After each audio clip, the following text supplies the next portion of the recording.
President Trump relies deeply on close family members to shape his administration in ways we really aren't used to seeing. One of his closest confidants is, of course, his oldest daughter, Ivanka, who has an office in the West Wing.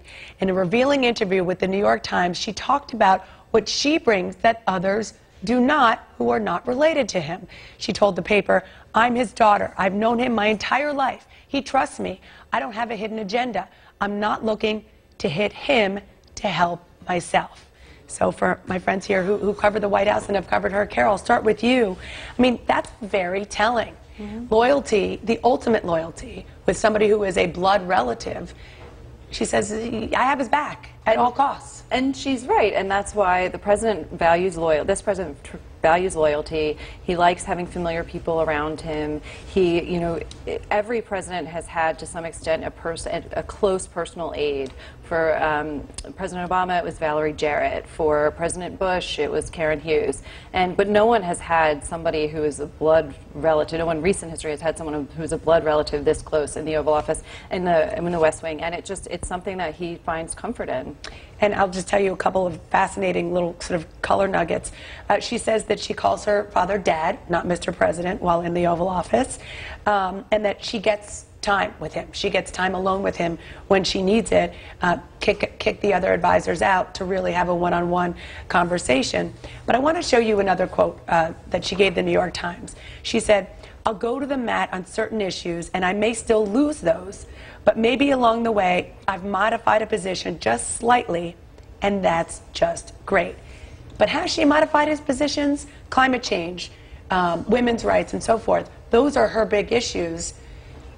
Have we seen the difference? We'll see if they withdraw from the Paris Climate Agreement, which is coming up in a couple weeks. What I think is most interesting, what she said, is she's talking about the rest of the people in the West Wing, suggesting by saying that other people are here for their own agendas, not his. So she is saying, look, I'm not. So she and Jared Kushner, her husband, a top advisor, obviously, you know, two of the most important people, and there are still sort of fighting some of those internal fights. But boy, we are entering an entirely different sort of structure in the West Wing, heading into the second 100 days than the first. Steve Bannon, Kellyanne Conway, a lot of others are not nearly as prominent externally or internally, we believe. And I think her comments right there are very interesting in that regard.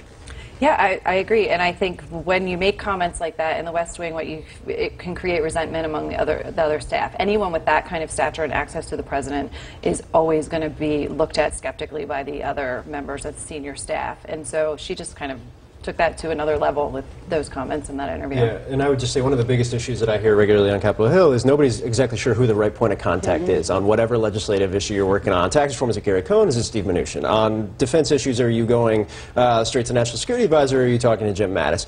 She's a player. There's no question about it. And if you talk to top Republicans who have specific issues that they feel like might line up with her, they are doing their damnedest right now to try and get in contact and try and set something up to work. Because they know if she's on their side, it will likely play, whether it's a tax credit for child care, whatever the issue is. And so it's been interesting watching the maneuvering as everybody tries to figure out who's who in this White House. There's no question at all. The perception, at least, is if you have Ivanka Trump on your side, there's a really good chance that your issue won't just get a fair hearing, but it might actually be included in a legislative proposal. Real quick, top of the hour, Hillary Clinton, her first live interview since the election. It'll be right here on CNN. You covered her for the whole campaign. I want to go around the horn, so just briefly, your expectation. Well, look, I think she wants to get back involved in the process here, not with the expectation of running again, but to be a voice of the Democratic Party, which is largely a voiceless party in terms of one emerging leader. So she wants not just to have Elizabeth Warren and Bernie Sanders out there, she wants to be part of that. She needs to make peace with the Democratic Party so that she can move forward and try to preserve a legacy for herself. And I think she sees a role for herself. She won the popular vote. She got a large amount of support, and I think she wants to be relevant still.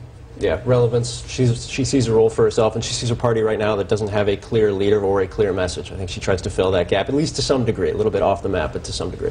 Well, it is going to be must-see TV. We're all going to be watching, no question. I'm sure you are. Hope you are there at home. That's it for Inside Politics. I'm